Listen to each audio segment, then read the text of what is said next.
masih bersama dengan Mutia Ayu yang akhirnya dia beberapa bulan terakhir ini baru siap untuk bercerita ya apa yang dia lalui lewati selama 2 tahun ke belakang saat baru melahirkan, harus ditinggal suaminya Glenn Fredly. Masih ada rasa marah waktu itu, sedihnya luar biasa sampai dia mulai belajar untuk mengikhlaskan dan rasanya sudah mulai enteng. Ya walaupun ini masih proses gitu ya. Nah, ada postingan kamu di anniversary yang harusnya anniversary kedua gitu. Dan di wawancara kamu sempat bilang, aduh kamu meminta kepada Tuhan jangan dihilangkan rasa kangen, bahkan rasa sakit, rasa sayang gitu. Itu kan sebuah apa ya, pilihan yang permintaan yang indah cinta itu, tapi kan juga ada gak enaknya gitu. Karena gini, aku ngerasa gini Kak, manusia kalau misalkan dikasih kebahagiaan gitu kan, itu lupa sama Tuhan gitu kan, lupa sama Tuhan. Nah, aku ngelihatnya supaya apa ya, karena aku pengen rasa cinta ini tuh selalu ada gitu. Bahkan sampai sekarang aku ngerasanya kasmaran terus gitu, meskipun 2 tahun berlalu gitu ya. Dan katanya kamu ngerasa justru semakin cinta. Iya, betul. Iya? Nggak tahu, kayak lagi kasmaran aja gitu. Karena gini, aku ngelihatnya aku sama Glenn tuh sebentar. Jadi setiap momen yang kita lewati itu membekas di benak aku. Semuanya indah dan gak ada satupun yang tidak baik gitu. Gak pernah bikin hati aku sakit gitu. Gak ada sedikit pun. Bahkan ketika momen kamu pernah lihat dia jalan sama perempuan lain di mall. Jadi sebenarnya itu kalau aku sih ngerasa setiap pacaran aku nggak akan bangga dengan sesuatu hal yang belum pasti. Jadi sah-sah aja dia mau sama siapa, dan aku kamu sama mengatakan siapa. pada saat ketemu lagi sama Glenn, kamu nggak membahas itu karena menurut kamu waktu bersama dia lebih berharga. Betul. Karena boring gak sih Kak kalau misalkan aku tiba-tiba marah sedangkan dia capek pulang kerja, terus aku marah-marah kayak enggak. Jadi kamu memilih untuk mengambil hal yang happy aja. Yes, betul. Gitu. Dan menyimpan kenangan yang indah. Iya, betul. Ini, sehingga kamu semakin jatuh cinta. Betul.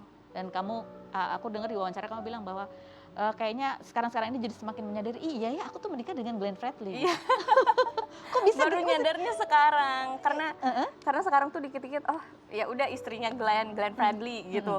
Kayak dulu ya udah. Ya dulu Glenn Fredly adalah suami kamu gitu. Iya gitu. Kayak sekarang tuh ngerasa, gila ya, ternyata suami gue keren loh. Sosok seniman gitu. yang Kalau dulu penyanyi kan ngerasanya lagu yang ya udah aku nggak ngelihat ke situnya gitu. Jadi semakin meresapi gitu ya. Nah terus kalau kita tunjukin foto berikut ini ya, tunjukin foto. Scrap foto berikut fotonya.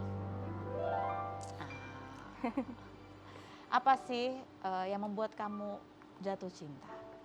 Kalau kita baca atau kamu dengar dari cerita kamu kan awalnya dia nge-DM, kamu nggak balas, terus kamu masih kemana gitu.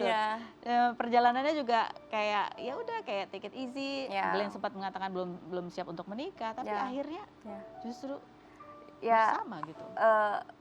Ngalir aja gitu, karena dari awal juga kan setelah di DM nih pasti aku cari tahu dong ini laki-laki siapa. Karena aku udah tahu dia kerjanya seperti apa, pasti banyak perempuan yang ada kekhawatiran. Ya gitu. Tapi puji Tuhannya aku ngerasa yaudah istilahnya tahu diri lah gitu, takut gitu. Takutnya ya disakiti apa gitu. Tapi sampai kamu pernah berucap bahwa kamu akan merawat dia. Iya, itu pada saat aku ngelihat dia dengan perempuan lain. Oh, serius? Iya, aku bilang jangan pernah bohong gitu. Maksudnya aku tahu, setidaknya jangan bohong sama diri kamu sendiri gitu, karena hati kamu tahu kan kamu sedang bohong gitu. Nggak tahu kenapa tiba-tiba di situ aku bilang aku tuh tulus sama kamu, aku bilang karena apa ya, aku pengen ngurus kamu sampai akhir hayat kamu. Nggak tahu itu tiba-tiba aja ngomong kayak gitu. Tiba-tiba saat itu kamu baru sadar kamu memilih dia. Gitu. Terus dia tiba-tiba ya nangis terus meluk, ya udah gitu. Akhirnya ambiar di situ.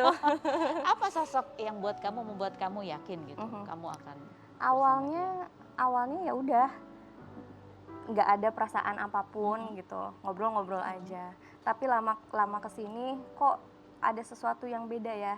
Cara dia melihat aku sebagai perempuan itu beda gitu, dia menghargai sekali yang namanya perempuan gitu. Dari mulai sikap, pembicaraannya pasti gitu, kayak gue ngerasa dihargai sebagai perempuan gitu. Ada nggak nasihat dari suami kamu ini yang kamu masih ingat terus sampai sekarang? Selalu menjadi perempuan baik hati dan bijaksana, itu sih yang Baik hati dan membekas di aku. Baik hati dan bijaksana. Baik hati dan bijaksana. Dan kamu salah satu yang membuat kamu ingin sharing di sini adalah kamu ingin bercerita hikmah apa yang kamu dapatkan. Ya. Mutia yang dulu dan Mutia yang sekarang. Kalau yang dulu dan sekarang, jauh banget ya. Bisa dibilang 1000 derajat aku berbedanya gitu setelah menikah sama Glenn gitu. Apalagi setelah mempunyai anak, jauh banget. Ya intinya sekarang aku udah ngerasa mulai sabar. Terus pastinya ya ikhlas itu pasti gitu. Dan kamu sadar bahwa setelah kesini kamu melihat ke belakang ternyata kamu kuat juga. Iya gitu.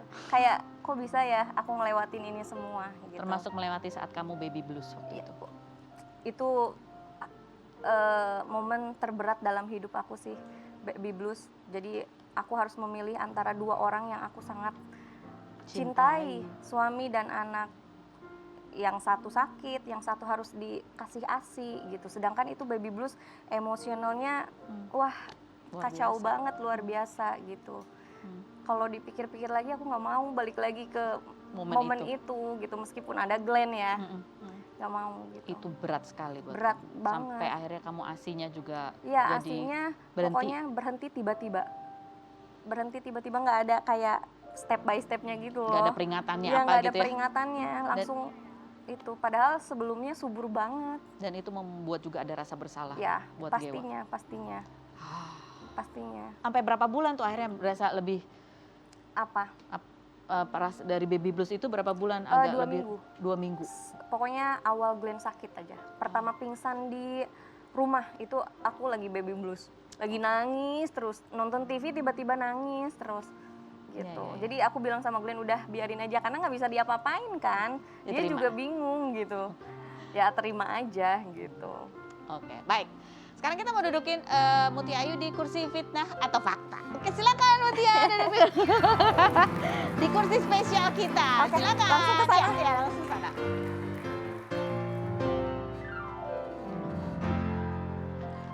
Oke, baik. Mutia Ayu, kamu kalau duduk di sini harus menjawab pertanyaanku dengan jujur apa adanya, langsung lugas. Apakah pertanyaanku dijawabannya fitnah atau fakta? Mutia, fitnah atau fakta? Waktu pertama kali kamu ketemu calon mertua tuh kamu malu banget karena salah kostum, karena kamu pakai baju super ketat. Fitnah atau fakta?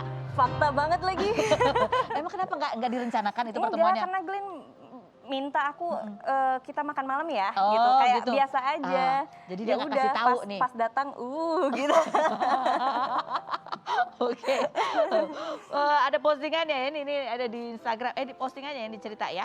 Oke. Yang berikutnya adalah Mutia Ayu, fitnah atau fakta? Bahwa kamu itu sempat tidak mau menceritakan kepada Glenn bahwa kamu juga adalah penyanyi dangdut karena malu. Fitnah atau fakta? Fitnah. Oh, fitnah. Fitnah. Jadi bukan karena malu aku penyanyi dangdut, Tapi? bukan. Karena aku takut dicap nanti. Pansos. Iya, pansos. Sedangkan kan berita di luar sana tahu aku pas nikah toh. Iya. Gitu. Kenapa sih selama pacaran itu nggak? Enggak, ya itu karena aku takut Diomongin? Ya, bukan diomongin, disangka pansos aja gitu. Oh. Gitu. Jadi ya itu balik lagi, ngapain bangga dengan sesuatu yang hal tidak pasti. Oh, setelah Udah menikah pasti baru. Oke. gitu. Baiklah, ini udah sama Mutia udah? Oke. Mutia, terima kasih banyak sudah. Tapi nanti kita akan dengarkan nih, Mutia baru merilis lagunya tadi, Ma Bebe. Ma Bebe itu adalah panggilan sayang ya, Bebe, Yes, Bebe. Pakai H, Bebe. Dan ini menarik ya, kan harus dengarkan nanti itu karena genre musiknya wah Iya, asik banget. asik. Ya, nanti kita ke bintang tamu kita selanjutnya dulu, ada Sensen dan Dimas Ahmad. Kita lihat profilnya berikut. Dimas Ahmad, pria berusia 21 tahun yang viral pada 2020 karena mirip Raffi Ahmad ini kini menjadi influencer dengan 1,4 juta followers dan memiliki usaha 7 cabang bakso ikan. Pria yang sempat dekat dengan seleb TikTok Chandrika Cika, namun Cika jadian dengan Torik Halilintar ini setelah Cika putus memposting konten bersama hingga netizen memperingatkan Dimas agar tak lagi dekat dengan Cika. Sensen, asisten Raffi Ahmad berusia 29 tahun yang sudah bekerja selama 6 tahun ini mengawali karir sebagai penonton bayaran dan pernah menjadi asisten mendiang Olga Syahputra. Pria yang mendapat hadiah mobil saat berulang tahun ini diprank diberhentikan sebagai asisten Raffi dan diminta fokus menjadi influencer karena selalu mendapat endorse hingga membuat karyawan Rans cemburu. Benarkah Dimas Ahmad sedang dekat dengan Amanda Chesa? Dan benarkah mobil yang diberikan Raffi Ahmad kepada Sensen hanya gimmick semata? Saksikan kisah selengkapnya hanya di Rumpi No Secret. Baik, kita sudah bersama Sensen dan Dimas Ahmad. Oke, langsung kamu duduk sini jawab pertanyaanku dengan jujur apa adanya. Apakah pertanyaanku ini jawabannya fitnah atau fakta? Sensen, fitnah atau fakta kalau hadiah mobil yang dikasih Raffi Ahmad di ulang tahun kamu itu hanya gimmick semata? Karena pada kenyataannya kamu tetap harus nyicil juga sebagian. Fitnah atau fakta? Jawabannya setelah berikut ini, jangan kemana-mana, tetap di Rumpi.